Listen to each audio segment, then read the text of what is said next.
So, do you have trouble setting boundaries in your business? I know that I did. As a matter of fact, it's something that I still grapple with today.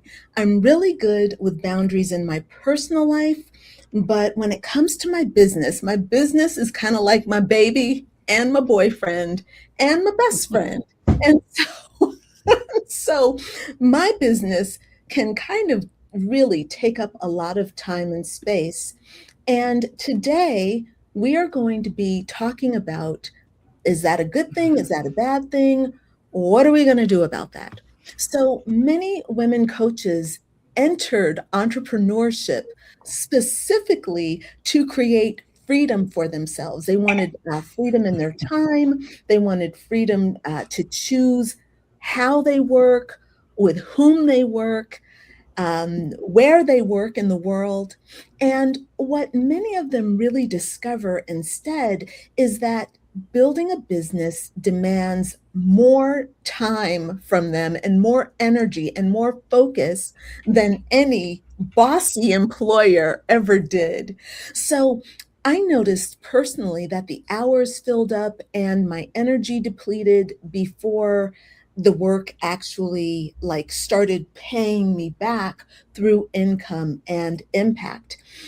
And because boundaries have been framed as more of a personal development concept rather than a business infrastructure decision, the solution kind of gets pushed into the category of things to work on someday. It just doesn't seem important enough. So, like, we tend to think, oh, after my launch, I'm going to set some boundaries. Or after I get this one project done, I'm going to set some boundaries. Well, the thing is, things don't actually ever settle down. Instead, it can actually compound and you can find yourself getting busier and busier and busier.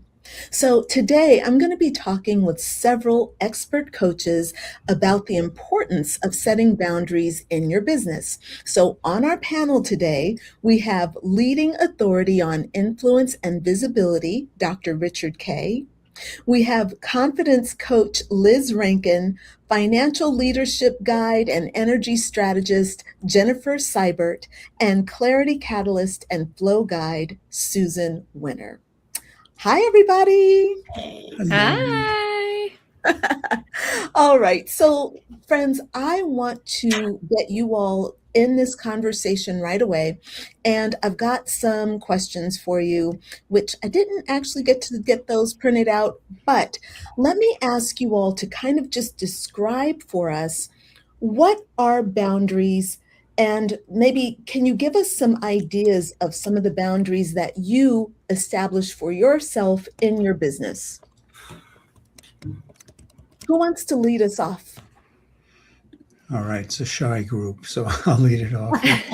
And what a privilege to be among such amazing women. Thank you for the introduction and connection, Crystal. And if you don't have boundaries, basically you're screwed because everyone runs over you. And then many people without boundaries begin to claim I'm a victim because I let someone else walk over me. So, I laugh because you talk about business boundaries and how many people start a business to have free time. Hello, that ain't it. We were on a company call last night, Sunday night, and I made a comment. One of the very few things I miss when I was practicing chiropractic in San Diego was locking the door at 6:00 on Thursday night and opening at 10 on Monday morning. There was nothing else. It was just, Monday to Thursday. And as I said, last night was a 2-hour call on a Sunday night. When you're growing a business, no matter what level you're at, you have to have boundaries. My boundary back then was I didn't see patients on weekends. And today you call any doctor's office and it says, hey, if it's an emergency, dial 911. Boundaries are one of the very best ways to claim your life. Thank you, Crystal. Absolutely, Richard. I agree with you 100%. I'm in launch season. Is anybody else launching right now? Nobody's launching right now. All the time. Yeah. Wait, all the time. All Lynn, the time. that sounds so, okay, wait, you can't be launching. That needs a boundary. That needs a boundary in itself. That needs a boundary right there. Right. Who else wants to chime in about setting boundaries in their business? What do you know? What do you experience?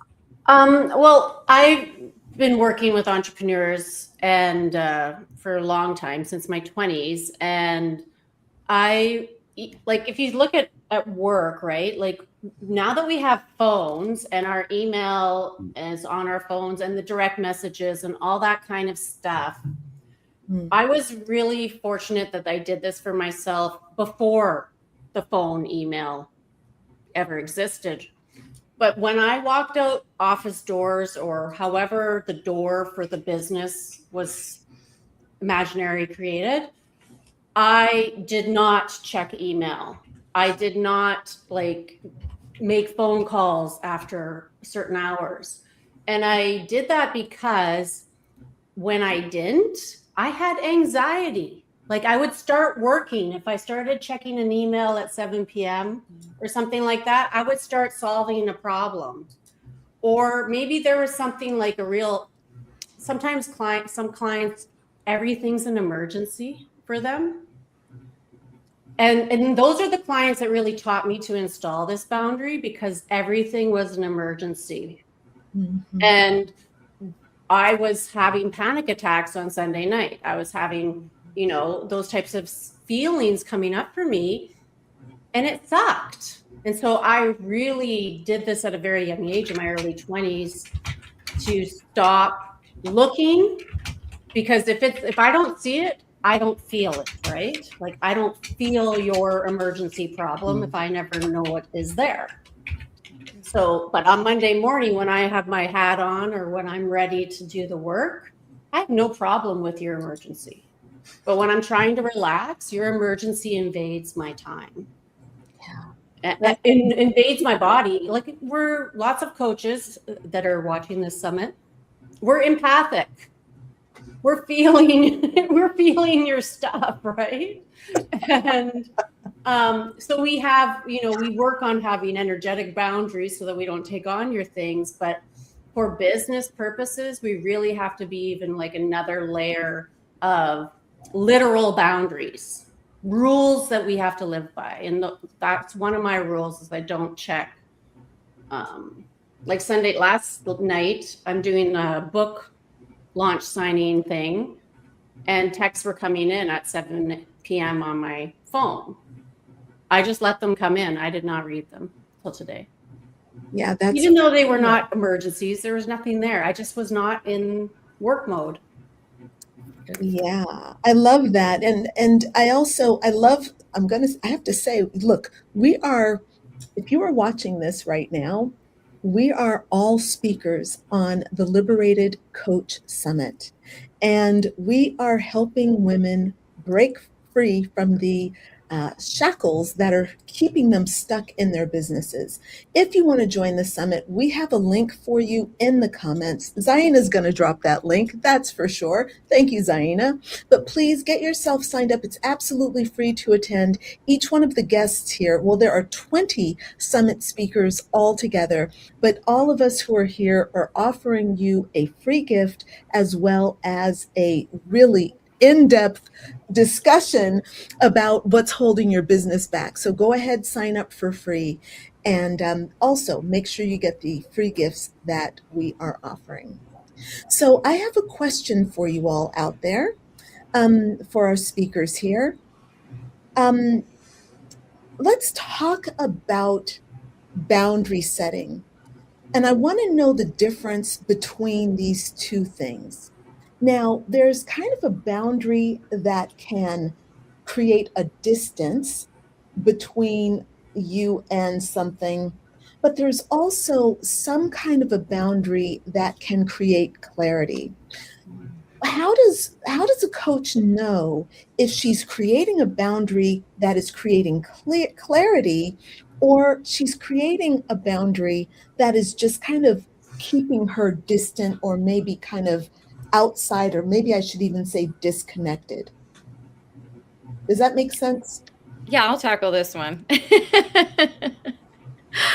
Well, I feel like a lot of it is trial and error, right? Like, and a lot of it is for me as a woman's tuition. We'll have to see what Dr. Kaye says about that. But if you feel like there's a need for a boundary coming up, there's something internal inside saying, like, maybe something happened in the past, maybe something is coming up subconsciously that is your intuition, your gut is saying there needs to be a boundary. And the thing with boundaries is it's not all or nothing. Once the boundary is set, like, it can be removed. So there's nothing that, like, once the boundary is set, you can see if it works, if it doesn't work. But also there's a reason for the boundary, the need that you're feeling inside for a boundary in the first place. And I feel like that there's something in the universe, something that God is sending that's going to create room for whatever that next thing is. But as long as you keep ignoring the need for that boundary, ignoring your intuition, you'll never have the room for it to show up over here on this other end. So don't feel like boundaries are all or nothing. You can set it and take it back. You can change your mind. You have the right to do that and pivot at any moment. But just like business in general, it's trial and error. Just test something, see if it works, come back, pull it back, pivot. But yeah, internally, I always feel like there's something that's telling me I need a boundary here. And you can feel it in your body when you do need to set a boundary. And then it makes space on the other end to create or offer a different opportunity, or for someone else to come along and share whatever that next step in your business is. I really love that. Has anybody experienced discomfort when setting boundaries? Absolutely. Susan, do you want to speak to that? Where does that discomfort come from, and how do we deal with it? Well, for me, I'm a people pleaser, right? I am a codependent in recovery. So I have become very good at boundary setting, first in my personal life, right? And also in my business life. And on the business too, I'm always working on it. And sometimes you mentioned something about being disconnecting. A boundary sets that. That's not it's a good thing sometimes. Because you do, like you said, Liz, you need to create space for other things. And until you set that boundary and actually disconnect from certain things, and that's what I've learned to do in my codependent life, right? I need to separate from certain things. That's bigger than even boundaries to create, although they're important too. So, you know, and it's uncomfortable when you do that, right? When you set that distance boundary, particularly for me, it's extremely uncomfortable at times. Other times I wait so long, it comes really easily. So I have to say, it could go either way. Crystal, you asked about feeling guilty or uncomfortable about it. And Susan, one of my favorite quotes, and why would we feel that? Because we're concerned about what someone else thinks about us. Who cares? Right. One of my favorite quotations is from Eleanor Roosevelt, who's credited with saying, "What you think of me is none of my business." Yeah. You know, if someone thinks badly of you for creating a boundary, that's their problem, not yours. Right. And, you know, as a people pleaser, Susan, I can understand. I'm not that anymore. As decades gone, I don't care what people think of me. I mostly don't. Yeah. When you claim your power and you stand rooted in your power, and again, I go back to Eleanor Roosevelt. I don't care what they think of me. Some are going to love me. All of us. Some are going to hate us. Some are just, they don't know what to do. And their confusion is not our responsibility. Right. You're absolutely correct. Absolutely correct. So Yeah, I feel, you know, in my own self, I'm a people pleaser. And at the same time, there's more, I've become less of a people pleaser. But what's happening now is I notice that there is more willingness to focus on my own thoughts and to control my own thinking. So, you know, I don't have the space to think about what other people think about me because I'm so busy with my own creations, like putting this together. There were so many objections that came up, well, what if this doesn't go right? And what is this person saying? And what are they thinking? And, all my mentors who told me that this was not the right way to do things, all of that needed to be laid aside, but it needed to be replaced with a different voice. And I chose my own voice instead. So I think you all are speaking so strongly. And so, congratulations. Your Thank voice is, it's your show. It's the only thing that matters. right. Exactly. Right. I sometimes pride myself on being selfish, not self-centered, but I'm happy that I am selfish. I really think that makes a difference in our world. It's what you're talking about, and so that's really helped me a lot. And the other thing is creating boundaries on the other side of it. You talked about that too, right? The ones where we create. That's so important too, because if we're not seeing ourselves moving forward and we're allowing other things to distract us, it just really slows us down. Yeah. So it's important. We were talking today, I had a couple of people got together and we were talking about setting intentions for the week and then setting, your reward for following through. It's like that one step beyond accountability that would keep you on track. So if I say I'm going to make 3 phone calls, I'm going to reach out to X amount of people and I'm going to do a live and I get that done by Friday, I actually give myself a reward for that. Yeah. And if I don't get the reward. So, and I've experienced both, but I think it's a great tool to really keep yourself saying no to the things that aren't going to get you what you want to accomplish, and then just saying yes to the things that really are. And that kind of helps draw that line too. That's another tip or trick that I use. So what are some of the things that women are saying yes to in their coaching businesses that maybe they should be saying no to? Can anybody come up with some of those ideas? I can. I would go ahead, Liz, and then I'll chime in. Yeah, I think it is it's a time thing. I will give you every bit of me, like Jennifer was saying, like late hours, early morning. They feel like they need to be available in order to, it usually comes down to price, the value of it. It's like, if I'm charging a lot, I need to give them more time. Whereas that is absolutely not what's happening here. It's the transformation, it's the result that you're providing. It has nothing to do with the time. I remember a story about someone going into a dentist's office and they had this really bad cavity and they sat down in the chair and the dentist got it taken care of within 15 minutes. And he was like, that'll be $3,000. And the patient was like, what? $3,000 for 15 minutes? And he was like, well, you want me to take more time? You can sit back down for 6 more hours. It's still going to be $3,000. What are we talking about here? Right. So I think for women who are coaches, who are in the business industry, that it's about getting them the result. That is what the value, that is what the price is. So put more time restrictions on your time. Your time is precious. And like Dr. Kaye was saying, we're all in this for time freedom, to spend more time with our families, our lives. That's why we're in business. So I think even for me, I had to get out of the mindset, I don't need to give every hour to my clients to be able to provide an amazing service to them. Absolutely. Yeah, absolutely. Susan, you want to go in with that also? I agree, but I was listening to Liz and now I can't remember what I was going to say, to be honest with you. That's okay. No problem. No problem. She was that profound. She kind of did. She kind of bottom lined it there for us. Yep. I felt my old self come up in that message. For sure. Because I was definitely that girl. Yes. Jennifer, what about you? Yeah. Well, I was actually working through something today. I'm in Canada, right? I'm in Canada.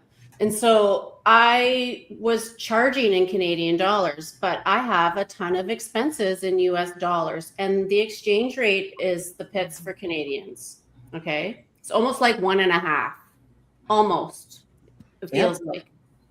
And I had to make a decision today. And I had a client who wanted to was at a renewal. And I want to change my system today to see if to change it to US pricing because I need to be on par with everybody else in the industry, and I'm international. I'm not just Canadian. Yeah, why should you show up like you're some kind of cheap goods, like you're underpriced Yeah. because you're in Canada? It doesn't make any Yeah. sense. Yeah. So I made that decision. And so I wrote a nice, beautiful email to her and said, you know, I want to give you the option, the opportunity to pay at the Canadian price and save, you know, a lot of money before I press the button in my system. And I'm so happy I did that. But while I was doing it, I was actually like doing a self-coaching thing with it myself because I have this need to like want people to feel really good. You know, like I want them to feel good about what they're paying for, the value they're receiving, but also I don't want to like just switch on them without giving them a courtesy, right? Like I wanted to give her a courtesy instead of forcing her into, well, too bad I already changed my price, you know, like and this is a long-term person, but I didn't want to like draw it out. So I have, you know, because like I don't like asking for money. Because there's this thing about boundaries too, is like your tolerations, what you tolerate about your own behaviors comes up. Your inner child stuff comes up. Like, I mean, all kinds of stuff comes up when you're faced with a business decision that can really support you. Yep. Because it's a shift that's uncomfortable. So then that uncomfortable stuff comes up again. It's like, ugh, I know I'm supposed to do this, but maybe I need to wait for her to renew first, you know, so you can put all these like obstacles in your way.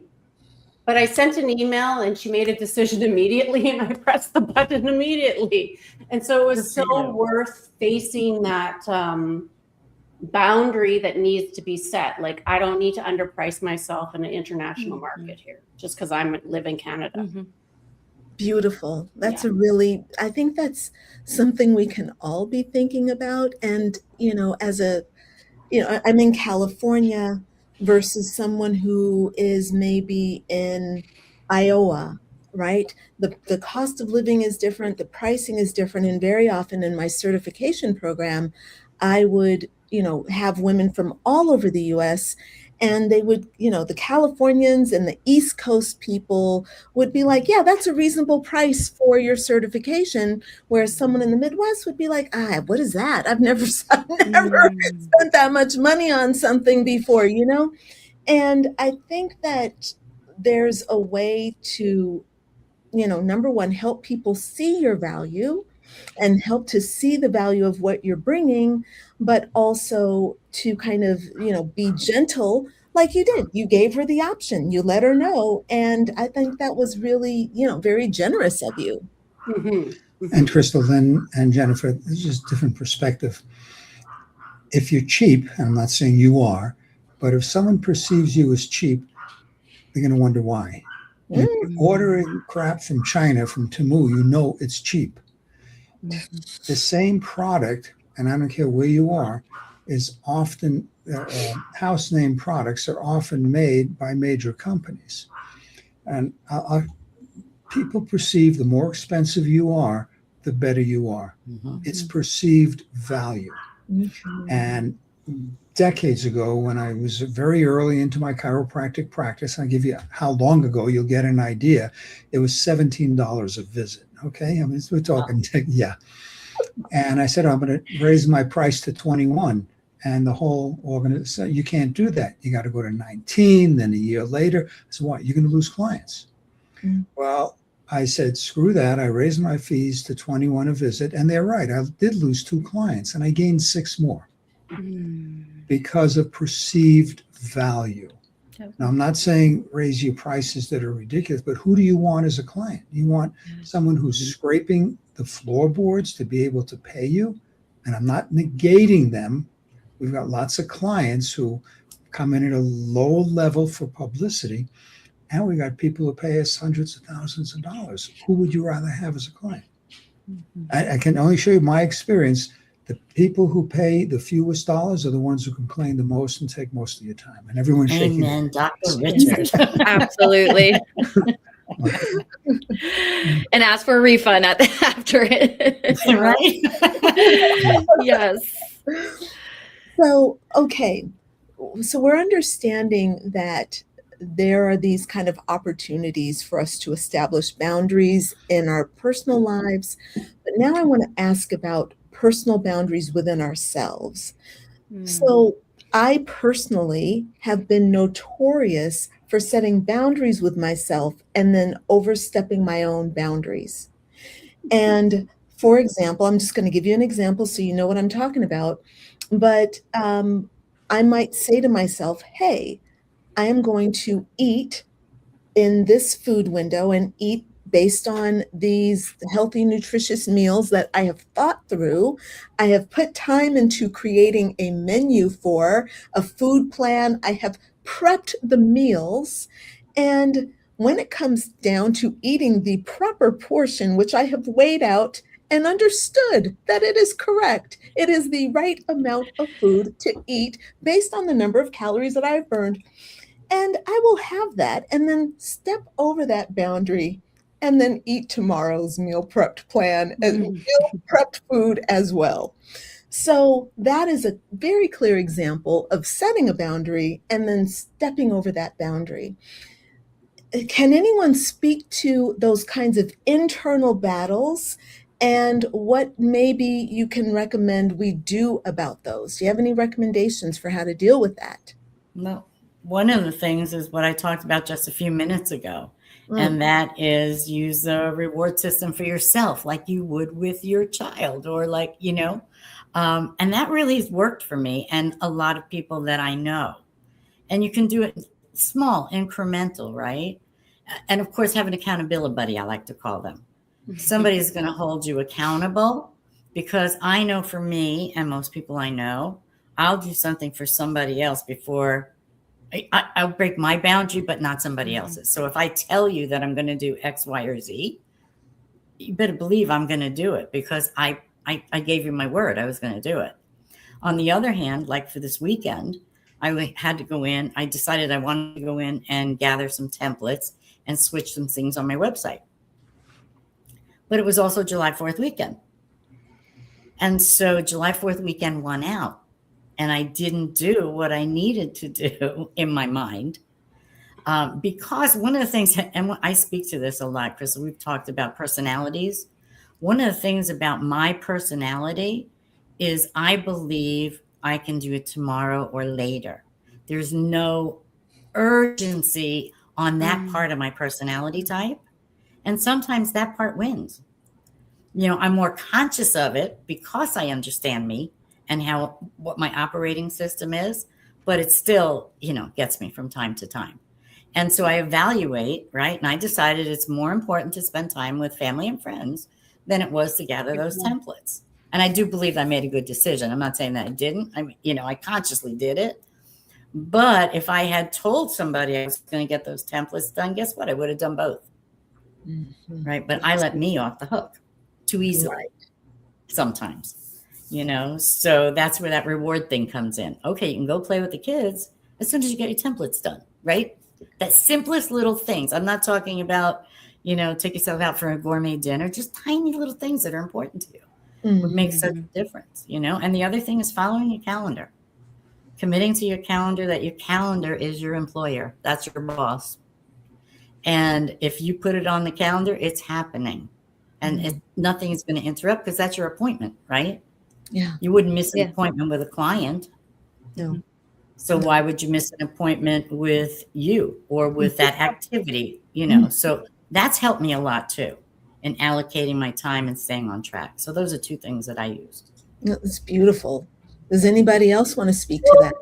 Personal lifestyle changes, like a permanent lifestyle change, is not the easiest thing to implement. And if rewards don't work for you, my way is noticing. Like, just start watching why, like go into the feelings you're having when you have this, when you don't follow through. what is going on? Like, why do you keep going over your boundary? Because maybe you're not eating enough, but maybe you're still hungry. Like, maybe you literally need to make a bigger portion in this example, right? Sure. But if you look at other, there's unhealthy feeling habits that we have that interfere with our business success. And it requires a permanent lifestyle change. And that's usually what you're seeing a coach for too. Like, it's one of those things that you're seeing a coach for. And it's also one of those things that you don't want to tell your coach about. Yeah. I'm going to just hide this from my coach. Yeah. Yeah. Because there's like shame, guilt, or whatever around it. Absolutely. Addictive personality coping mechanism that you have. And I've had lots of them. So whatever. Yeah, right. Whenever I've tried to change something and I'm like making it really hard on myself, and I'm noticing that I'm not following through, I need to look at what is really going on. Like, what am I feeling here? Why? Because there's usually something else around relationship issues. Maybe you have money stress.Maybe there's a debt thing. There is something else going on that is connected to it. Absolutely. Yeah. I feel that too. I make a promise to myself that I'm going to do YouTube video. And then I'm like making the excuses like Jennifer's talking about, like, well, do I start a new channel? I have my podcast channel, but this is different. So now I need to start a whole new channel, and I come up with this whole list of things that I need to do. I think the one thing that has worked for me the most is, and I coach this to my clients, is always go back to your why. Why did you promise to yourself that you were going to do the YouTube video in the first place? Or why did you say you were going to eat healthy in the first place? Whatever that why is.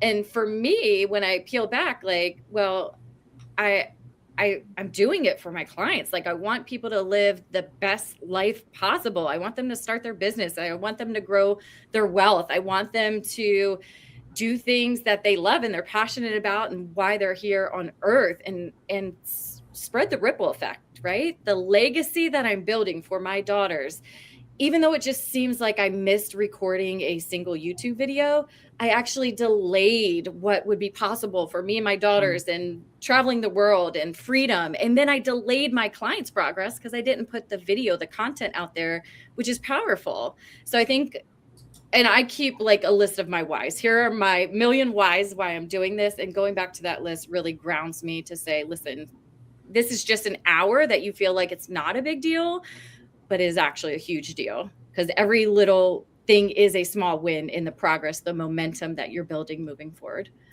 Absolutely. Just showing up is a win, even if you show up and it's just tiny, for sure. For sure. And bringing this back into business, what is a business like? If there's been a business that has been without boundaries, right? What does that business look like from the inside? What is the kind of version that women coaches are experiencing in this work, building a business without boundaries? I'll give you one word: chaos. Take it where you want. Chaos. That was what it came up. Chaotic. Me too. It was looking really messy in my visualization.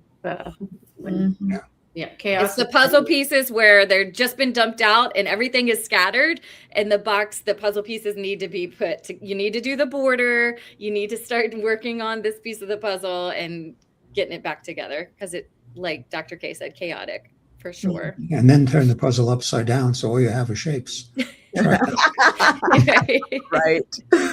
Right. No clues. Does anybody want to speak about any specifics of what that could look like? I want to go back to what you said before. You feel guilty about it. Yeah. Then you get to play victim to yourself. Set a boundary, you violate it. And then someone said, it comes from, I think it was Jennifer who said, it's an age-old thing from our parents, our priests, our rabbis, our teachers, who put boundaries on us that we didn't understand. We didn't know why. And we still live those, and then we pass that crap on to our kids. So the biggest thing in my world is taking responsibility for who you are. And I don't deal with boundaries, but I do, like you put something on the calendar, you want to record something. And if it doesn't get done, I literally take it from my calendar from today and put it till tomorrow.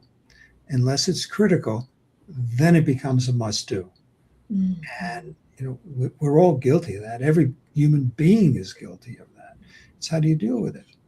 If you look at it, I mean, and Crystal Lynn, with your diet, what happens when a good piece of chocolate, dark chocolate, shows up with the diet? Well, that's always in the room. Got to be honest with you, that's a part of the plan. I don't feel we need to justify to ourselves. In my world, well, that's interesting. I didn't do that. Next, it's not happening now. Next, move on. Yeah, true, absolutely. So going back to this idea of chaos, what does that look like? Have you all, and let me ask you, who has experienced chaos in their own business? I have. Yeah, I have. Yeah. I think we all have. For me, because there's no book written. Yeah, no Mhm. book written on how to go from becoming, I mean, I'm sure there is, but how to go from becoming an employee to an entrepreneur.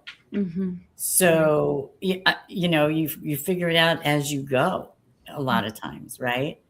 And so I know for me, I did the big leap, right? I left corporate America because one day I said, I don't know whether I've gone insane or come to my senses, but I think I need to quit my job tomorrow. And so I did before I chickened out. And it was the best decision I ever made. But then I had to figure everything out, right? So before you took a nap, Susan? Yes. Exactly. Exactly. Unfortunately, I had a lot of support in my world for that too. But, and that's, sometimes you just have to take the leap, but then it creates potential chaos, and then I think the important thing is, as you're traveling on that journey, is that you take a little thing, not think you're going to transform your business overnight, but transform your business little by little every day. So if you have the pattern that you're going to respond to your clients' days, evenings, weekends, whenever, right?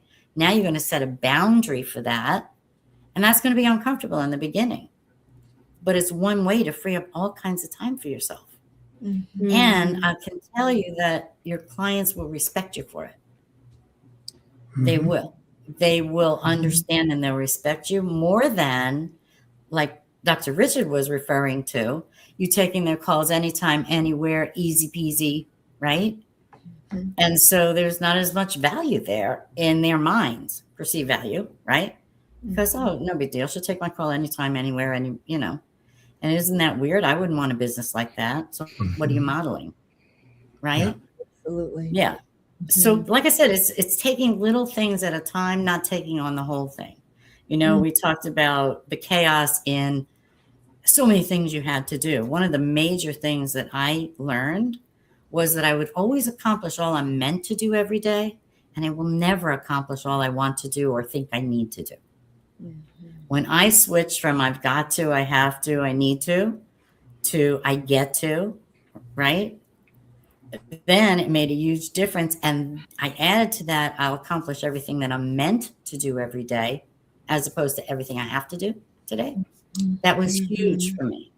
So I try and share that with as many people as possible, because that cuts down on the chaos.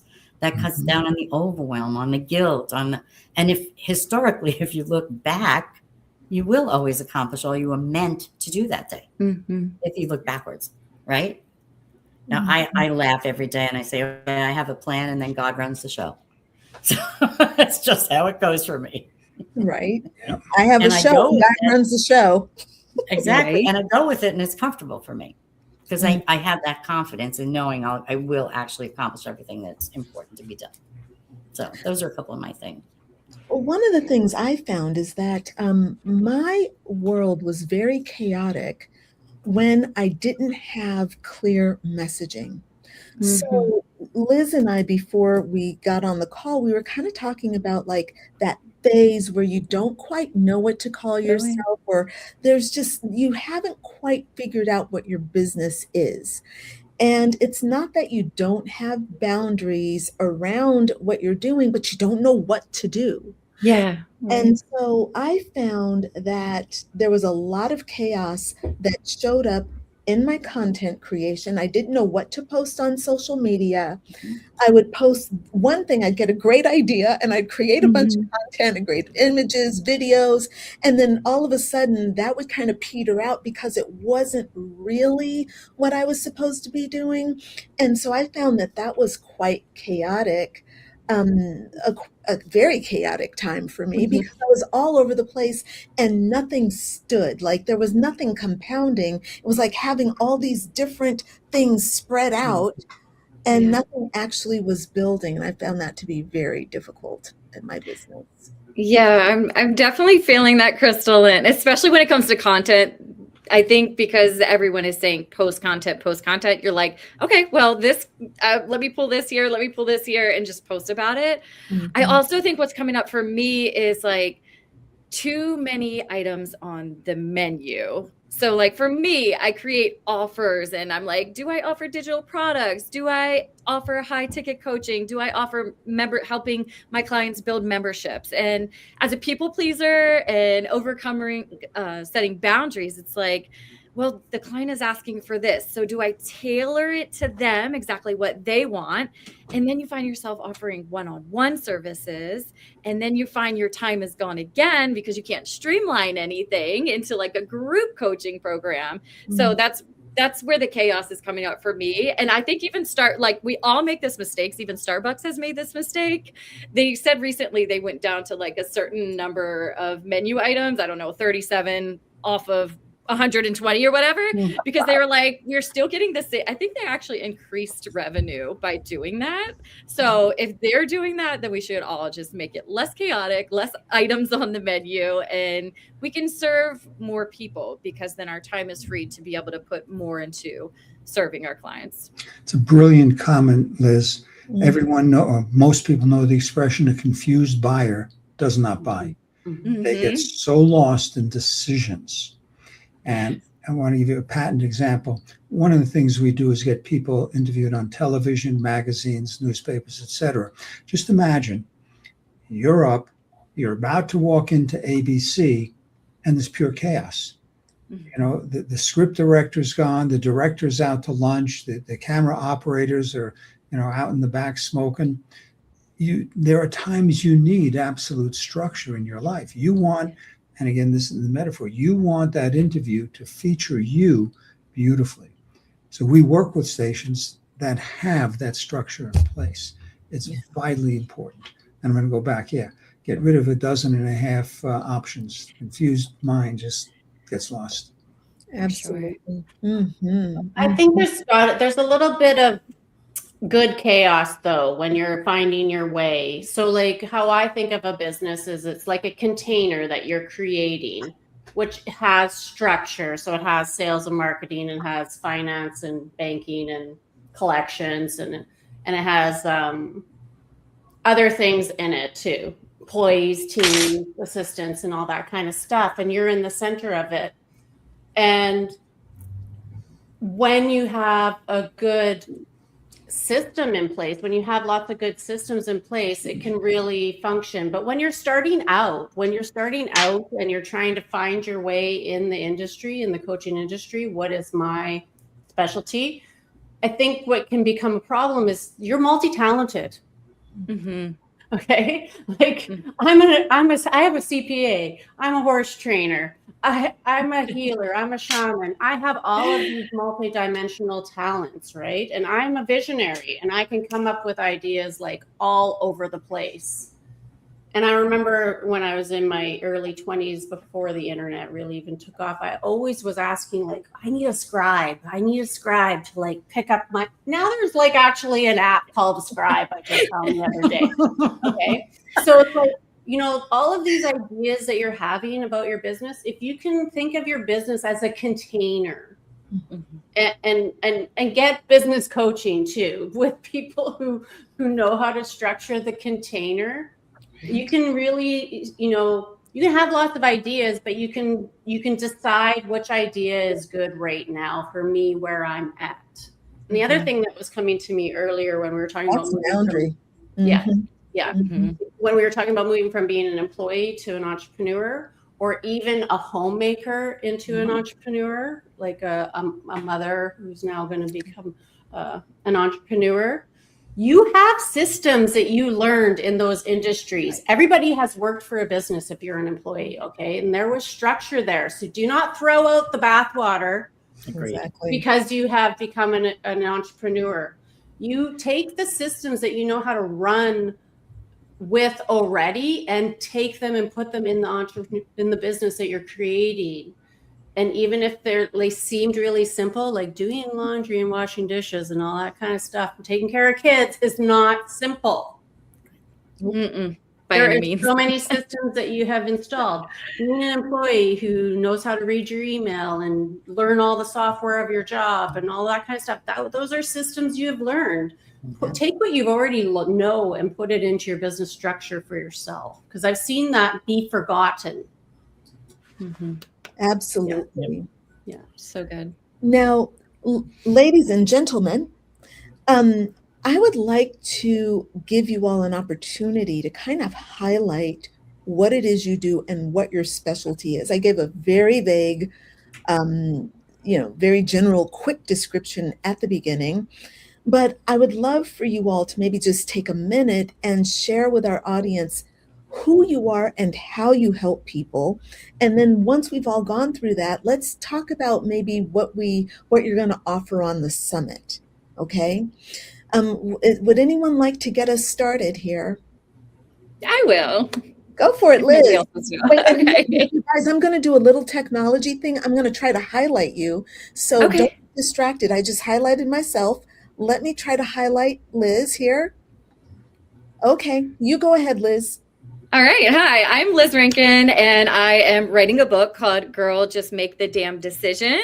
I help women make a decision, which is a struggle for a lot of us, built on a lot of our limiting beliefs, our childhood. I've realized a lot of that decision making came up for me in growing a business and becoming a mom and being a successful CEO of my own company. I also am a women's coach, a women's business coach, and I truly believe that the woman herself, she is the asset. And I help women to create different revenues, whether it's a membership, I've had experience in all of this, creating memberships, creating digital products, or creating a high ticket coaching program based off of her skill set, based off of her God-given gifts, the skills. Like Jennifer was saying, your 9 to 5, the things that you learn there can be pivoted into creating income for yourself. And my purpose is to create a beautiful life. I've done it for myself and my 4 daughters. And I want that ripple effect to hit every woman. She is capable. She herself is the asset. She has a story. She's gone through the trial and error of life. And it's her obligation to share that with the world. That's truly what I believe. For the summit, I am offering a workbook that goes with my book, Girl, Just Make the Damn Decision. The workbook is going to help women free themselves of the decision fatigue, the boundaries that they're not placing, all of the things that come up when it's creating your best possible life through decision making and just getting it done. Because no decision is a wrong decision, but you need to make a decision to be able to move forward. Perfect. Beautiful, Liz. So who wants to go next? Go ahead and introduce yourself and tell us what you're going to be offering at the summit. All right. No matter how good you are, no matter, even if you're the best in the field, if no one knows about you, you have a hobby, not a business. We work with people to get you from hidden to headliner, whether it's being featured in a big city magazine. You may not know the magazine. You certainly know that, oh, it's backwards. And being featured on the other side and having a feature article or creating a #1 best-selling book. These are the things we do. Put you on stages. You must become top of mind awareness So when people think of your space, it's not you or somebody else, it's you. When you have sizzle reels from being on ABC, when you have reprints from being on magazines, and it doesn't make a difference what country you're in, Jennifer, we've got people all over the world. Mm-hmm. So I was on the phone yesterday, Friday, from someone from Mauritius. I had to look it up to see where it is. And they live in a wonderful place. Point is, you've got to have top of mind awareness. You need to have people think of you first. And this book, the trusteconomybook.com, you can take you see what the book's about. We're done with the transaction age. It's about building relationships. And that's what this whole book is about. And what are you offering? No, what are you offering at the summit? Find out how well you are known in the media. richardk.com/quiz-ice. Nothing to do with politics. It's influence, credibility, and exposure. And if you want to have a conversation, talk about publicity.com. Let's explore how to get you to the top of the world. Thanks. All Thanks right. again for the opportunity. Of course, of course. Excellent. All right. And who's going to go next? I will. All right. I Susan. will. Hey, I've loved this conversation. So let me first say thank you for that, because it's been a great conversation. As much as we're helping others as they watch, it's helping me too. So thank you. And for me, my gift is helping people see again who they truly are and live into that, as opposed to the role that they played out in the world prior. You know, we've all been taught how to play roles, and most of us are very, very good at them. However, underneath all of those roles are the core of who we are and where our gifts are. And you get to the point where you can actually take your gifts and use them the way you want them to. You want to use them, as opposed to how you adapt them to your roles. I've often said I can get pleasure from cleaning a bathroom because it shines at the end. I don't like cleaning the bathroom, right? But I love to make it shine. So I love to see people shine, right? I take that gift and I apply it wherever I go. But when you get to live who you authentically are every day, a whole new world opens up for you. And so I work with people to let them reconnect with the core of who they really are, without all the layers that have been put on top of us. And then beyond that, you need somebody to walk with you through that journey. And every time your past pulls you over and says, oh, you can't do that. We were talking about, right? All those things that we were fed as kids. You need somebody, or somebody's actually, who can be there for you and say, don't listen to them, right? No. Let's get back on track. Remember who you are, what you do, this is what your gift is. Right. And I have I offer people the opportunity to have little conversations with me. I call it Susie on standby.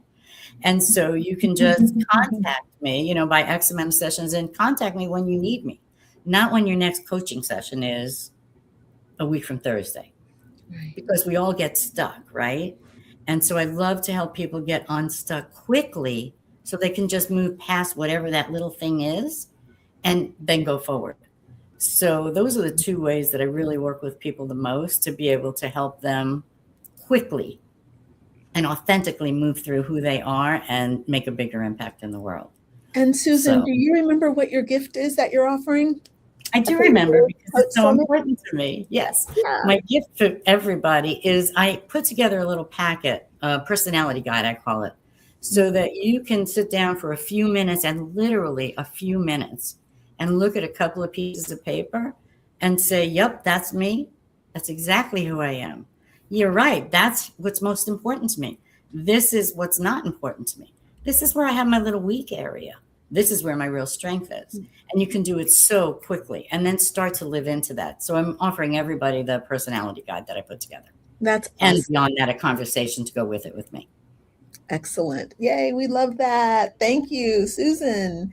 And Jennifer. Hi. I really truly believe that your business is your most valuable asset. And I believe that it is your vehicle for freedom, prosperity, and impact. And I really want to help you get there, but you have to let go of all the financial pressure, all of the money worries and anxieties so that you can get to creating this container that is your, you know, your vehicle for your legacy. Even it's for your purpose. It's for your purpose. And I have a background in being a chartered professional accountant. I have a background in being a horse race trainer.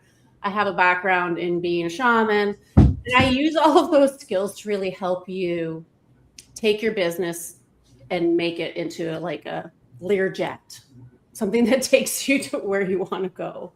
And I've seen so many people really avoid the money side of the business when they're starting up, because they're creating the foundation. I did it myself, even. Like, you're creating your foundation. What am I doing? Why am I here? Who am I? And, you know, I'm not making money right now anyway, so I don't need to pay attention to that side of my business. Well, that's dangerous. That's dangerous, because I've done it myself, and I've seen hundreds, 95% of the entrepreneurs who came through the firms were so behind, were looking at incomplete information, and weren't paying attention to the money side of your business. Well, the sales is really connected to the money side of your business, and money loves to be paid attention to, is what I'm really getting very clear on. And the more you have a really good relationship with money, the more money you can make. And the more money you can make means that you can do those charitable donations, that you can be more generous, that you can actually have scholarships for your programs and all those kinds of things, and help more people. But you have to look at it. And I'm calling it Get Current. So my gift is called Get Current. And it's an assessment. And it gives you the 9 hidden signs that you are getting in the way of your freedom, your impact, and your prosperity. It helps you to take it a look at it right away. And like I said earlier, like if you're not obeying that boundary that you set for yourself, like if you're not able to like live into it, you need to go deeper. And I don't believe in fixing. I believe in noticing. And so when you start looking at something, it starts to transform right away. So once you start looking at your money, it starts transforming. Love that. And so this quiz is just a way for you to start looking at your money habits, your patterns around money, and it will start transforming something for you right away. Love that. And I'm so excited for us to do whenever we can do our woo-woo money session for Woo Wednesdays here on Spiritual Business Hour. That's going to be so fun. I'm really, really excited about that. And, you know, just I'll do my intro and just say my name is Lynn Bell. I'm the founder of the Spiritual Business Hour and the Liberated Coach Summit. And I put this summit together based on 5 shackles. There are these things that lock us as women coaches into place. There's a shackle around our mind. That means that we are not thinking and accessing our greatest creativity. There's a shackle around our time, which means that our time is not our own. It's like we're enslaved or we're chained to something else in our business, which we love, but we don't need to be a slave to it. There's a shackle around the business itself, where the business is not allowed to grow beyond what we allow it to grow. We're not letting our business turn into a real business. We're letting our business stay a job for us. And, you know, that is not really why it is coming through, and it is not why we are doing it. There's also a shackle around our money, where we're not expanding and having as much money as we deserve and as much money as we want.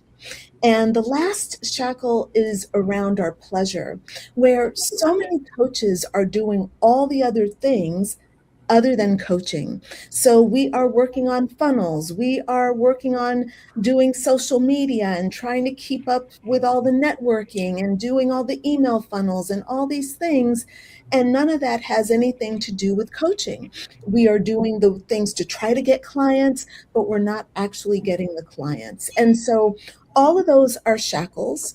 And That's why I built the summit, because all these speakers and the other remaining speakers are all going to talk to one of those shackles during their talk, and they're all going to give a gift. My gift is a quiz which will help you understand what level that shackle is functioning for you. My assumption is that nobody's perfect. We all are dealing with the 5 shackles on some level, and the quiz is going to help you uncover at what level you're functioning. And then there's a guidebook that will go through all the shackles and help you break free. It's going to give you some tools and tips that you can use to break free, but it's going to actually take you through a process so that you can break free. So we have the link to join the summit. There is a QR code in the upper right or upper left of your screen. You can use that to join. Zaina has dropped the link to join the summit in the comments. And we hope that you'll join us there. It's absolutely free to attend. And I hope also that you have enjoyed today's episode of the Spiritual Business Hour with not just Lynn Bell, but with Susan Winter, Jennifer Sifert, Dr. Richard Kaye, and Liz Rankin. So thanks everyone for joining. We'll go ahead and sign off now. All right. Bye. Thank you so much. Bye-bye. Bye.